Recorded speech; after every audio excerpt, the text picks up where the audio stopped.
যে কোনো কিছু শুরুর সাথে থাকতে পারার অনুভূতিটা আসলে অন্যরকম।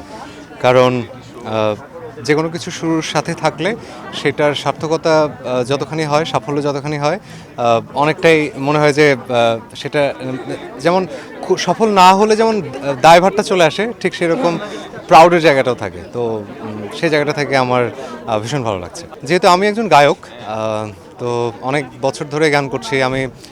2012-তে চ্যানেল আই সেরা কণ্ঠে ছিলাম ফাইনালিস্ট, দেন 2018-তে জি বাংলা সারেগামাপাতে পার্টিসিপেট করি। তো বিশাল একটা এক্সপিরিয়েন্সের মধ্য দিয়ে এই জায়গাটাতে এসেছি এবং বর্তমানে আমাদের মিউজিক ইন্ডাস্ট্রির যে জায়গাটা, অনেকে বলেন যে এখন আর ভালো গান হয় না, আগে খুব ভালো গান হতো। তো আমার মনে হয় যে আফটার 100 ইয়ার্স অথবা আফটার 50 ইয়ার্স তখন এই সময়ের গানগুলোর কথাই বলা হবে যে এই গানগুলোও খুব ভালো ছিল, এখন আর হচ্ছে না। তো এটা আসলে সবসময় এই কথাটা থেকে যায়, কিন্তু আমার মনে হয় যে প্রতিনিয়তই সবাই খুব ভালো গান করছেন, সবার জায়গা থেকে চেষ্টা করছেন ভালো গানগুলো উপহার দেবার জন্য। তো আমাদের চেষ্টাও থাকবে সবচেয়ে ভালোটা আপনাদের জন্য প্রেজেন্ট করার। কি মায়া গানটা আমার কাছে অনেক দিক থেকে স্পেশাল। প্রথমত এক্সেপশন এন্টারটেইনমেন্টের প্রথম গান এটা, দ্বিতীয়ত আমার স্ত্রীর লেখা, এবং তারপর আমি বেসিক্যালি আধুনিক গান করি। তো এই গানটাতে একটা ফোক, একটু সেমি ক্লাসিক্যাল মিক্স, তো এইটাও আমার প্রথমবার চেষ্টা।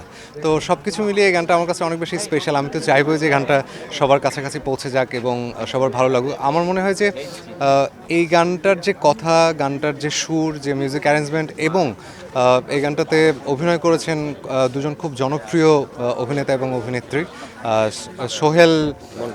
সোহেল মণ্ডল এবং তৃণা।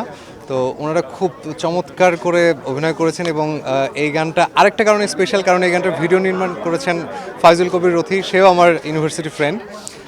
তো সেই জায়গাটা থেকে সব কিছু মিলিয়ে গানটা আমার মনে হয় সবার খুব, যিনি একবার শুনবেন তিনি আরেকবার শোনার আগ্রহ নিশ্চয়ই প্রকাশ করবেন। কি মায়ায় কোন সেটানে বাধা সব তোমারই পানে, আহা কি মায়ায় কোন সেটানে বাধা সব তোমারই পানে।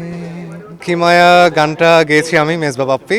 গানটি লিখেছেন আমার স্ত্রী সিলভিয়া পারভেজ, এবং গানটির সঙ্গীত আয়োজন করেছেন তুহিন আহমেদ আলামিন, এবং এই গানটি যিনি ভিডিও নির্মাণ করেছেন ফাইজুল কবির রথি।